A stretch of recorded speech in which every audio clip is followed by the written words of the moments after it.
गुरुवे गौरचंद्राय राधिकाय तदाल्य कृष्णाय कृष्ण भक्ताय तद्भक्ताय नमो नमः। श्री कृष्ण चैतन्य प्रभु नित्यानंद श्री अद्वैत गदाधर श्रीवासादि गौर भक्त वृंदा भजो हरे कृष्ण कृष्ण कृष्ण हरे हरे हरे राम राम राम हरे हरे हरे कृष्ण कृष्ण कृष्ण हरे हरे हरे राम राम राम हरे हरे हरे कृष्ण कृष्ण कृष्ण हरे हरे हरे राम राम राम हरे हरे। मैं सर्वप्रथम अपनी दीक्षा गुरु श्री नित्य लीलाओं श्रीपादष्टोत्तर श्री श्रीमद् भक्ति वेदांत श्रील नारायण गोस्वामी महाराज जी के श्री अभय चरण कमलों में अनंत कोटि दंडवत प्रणाम ज्ञापन करती हूँ। तत्पश्चात मेरे शिक्षा गुरु अष्टोत्तर श्री श्रीमद् भक्ति वेदांत पूज्यपाद श्रीधर गोस्वामी महाराज और आप सभी कथा विपासों आप श्रोतागणों को मेरा यथा योग प्रणाम। हरे कृष्णा। आज हम सुनने जा रहे हैं व्यंजली महाद्वादशी की कथा और ये क्यों की जाती है, एकादशी को त्याग कर ये द्वादशी का व्रत क्यों किया जाता है जो इस बार 18 जून को हो रहा है, ऐसा क्यों, ये वैष्णव विचार से ऐसा क्यों है। देखो, अरुण उदय से आरंभ होती है एकादशी, मतलब जब एकादशी स्टार्ट हुई तो सूर्य उदय में हुई एकदम। जैसे 17 तारीख को पूरे दिन एकादशी है और सूर्य उदय में द्वादशी को है, मतलब 18 तारीख को है। तो शुरुआत हुई एकादशी से, लेकिन पूरे दिन द्वादशी तिथि है। और द्वादशी दिन तिथि जब अगले दिन जो त्रयोदशी तिथि होगी तो वो सूर्य उदय में द्वादशी ही रहेगी और पूरे दिन त्रयोदशी रहेगी। इसी को कहते हैं व्यंजली महाद्वादशी। समझ गए? देखो फिर से समझिए। 18 तारीख को सूर्योदय जब होगा, जब एकादशी तिथि रहेगी, पूरे दिन द्वादशी तिथि रहेगी, अगले दिन तक भी सूर्योदय में द्वादशी तिथि ही रहेगी और फिर सिर्फ सूर्योदय में द्वादशी, बाकी पूरे दिन त्रयोदशी है। इसीलिए इसके पारण का समय भी बहुत जल्दी का ही रहेगा। जो 18 तारीख को व्रत करेंगे वो 5 बजकर और कुछ 27 मिनट ऐसा है, 5 बजकर, अभी हम आपको बता देते हैं। जो 18 तारीख को व्रत करेंगे वो सूर्य उदय होते ही, क्योंकि सूर्य बहुत जल्दी उदय हो जाता है, लगभग 5 सवा 5 बजे, और 5:52 से पहले पहले पारण कर लेना है। ये चीज़ ध्यान रखनी होगी। जो 18 तारीख को व्रत रखेंगे वो 5:52 से पहले पहले ही अपना पारण कर लेंगे। पारण का मतलब होता है जो व्रत खोल लेंगे। जो निर्जला का व्रत कर रखेंगे, बिल्कुल जल आदि कुछ नहीं लेंगे, वो भगवान के चरणामृत से व्रत खोलेंगे। और जो वैसा कुछ खा पी लेंगे, फलाहार रखेंगे, वो अन्न से, जगन्नाथ जी के चावल से व्रत खोलेंगे। जिनके पास जगन्नाथ जी का चावल नहीं है वो भगवान को भोग लगाकर ये चावल का दाना ले लेंगे। ऐसे व्रत खोलता है। और अब सुन लेते हैं कि ये क्यों रखा जाता है। ये तो हमने सुन लिया कि ये तिथि आती है। तो जब ऐसी तिथि बनती है, ऐसा संयोग बनता है, तो ऐसी अवस्था में एकादशी को त्याग कर उक्त द्वादशी को ही उपवास करना चाहिए। दूसरे दिन द्वादशी में ही पारण करने की विधि है। त्रयोदशी में कभी भी पारण नहीं होता है। तो 18 तारीख को व्रत करने वाले आप ध्यान से सुन लीजिए इस बात को कि द्वादशी तिथि 19 तारीख को सिर्फ 5:52 से पहले पहले ही रहेगी। इसीलिए आप समय पर व्रत खोल लेना। पद्म पुराण में अब सुन लेते हैं कि ये क्यों रखा जाता है और इसकी श्रेष्ठता क्या है। ये तो सुन लिया आपने क्यों रखा जाता है। अब ये सुन लेते हैं कि इसकी श्रेष्ठता क्या है, क्यों इसको करना चाहिए एकादशी को भी त्याग कर। तो पद्म पुराण में गौतम ऋषि अम्बरीश महाराज से कह रहे हैं इस व्रत के बारे में, इसका महत्व बता रहे हैं। व्यंजली महाद्वादशी व्रत श्री हरि को अत्यंत प्रिय है, बहुत प्रिय है।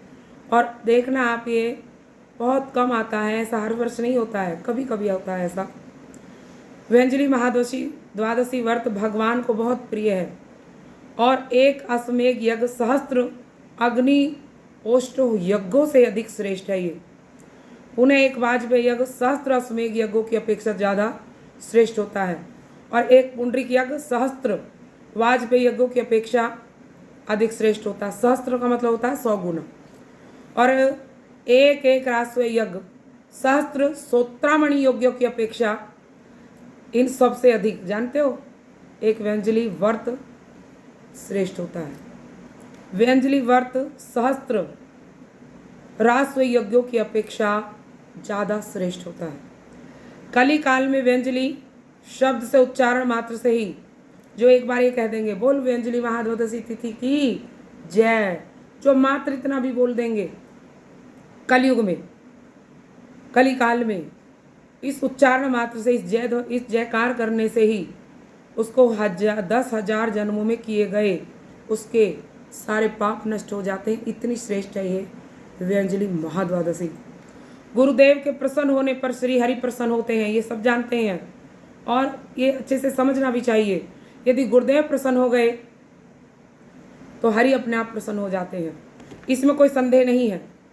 और अतएव श्री हरि की प्रीति के लिए उचित विधान अनुसार श्री गुरुदेव की पूजा करनी चाहिए, गुरुदेव का सम्मान होना चाहिए और रात में जागरण करके भगवान विष्णु की कथा श्रवण करनी चाहिए और भगवान की प्रीति के लिए गीता भागवत इन सब का, भगवान के नाम का, और सुखदेव गोस्वामी जी ने श्रीमद् भागवतम आदि जो लिखे हैं इन सब का हमें श्रवण कीर्तन करना चाहिए।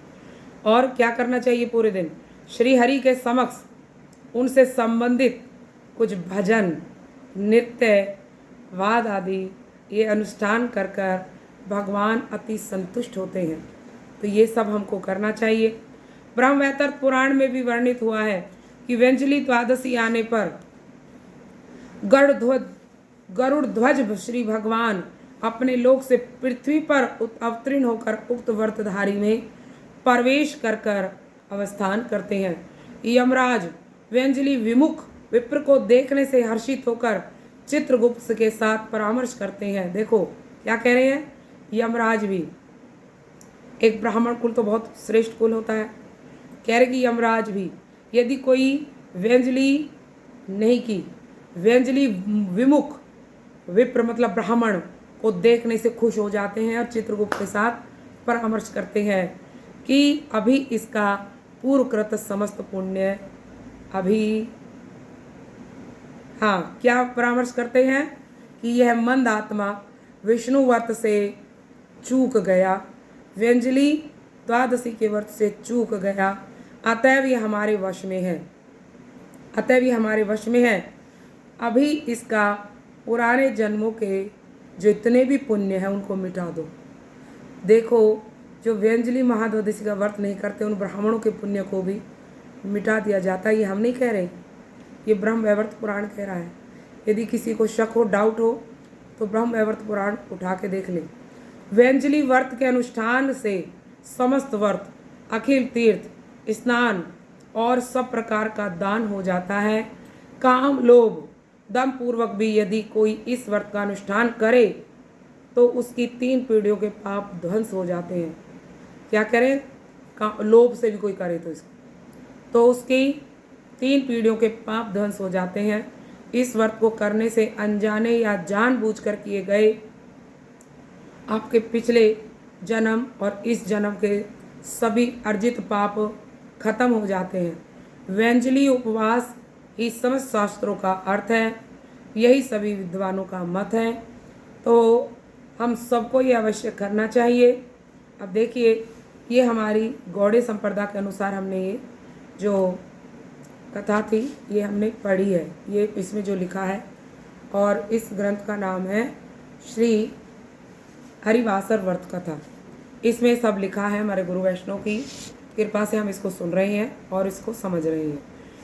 लेकिन जो किसी और परंपरा से, संप्रदाय से जुड़े हुए हैं वो अपने गुरु के अनुसार ही एकादशी को करना, जैसा आपके गुरु कहें वैसा ही करना।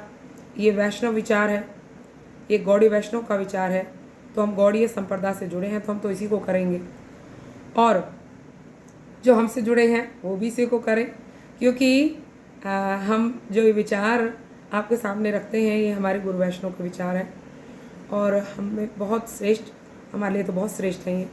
तो और जैसी आपकी संप्रदाय के अनुसार हो आप वैसा ही करना, क्योंकि गुरु के निर्देश अनुसार जो शिष्य चलता है वास्तव में उसी को हर कार्य में सफलता मिलती है, ये हम हर बार कहते हैं। तो इन्हीं शब्दों के साथ हम समाप्त करते हैं।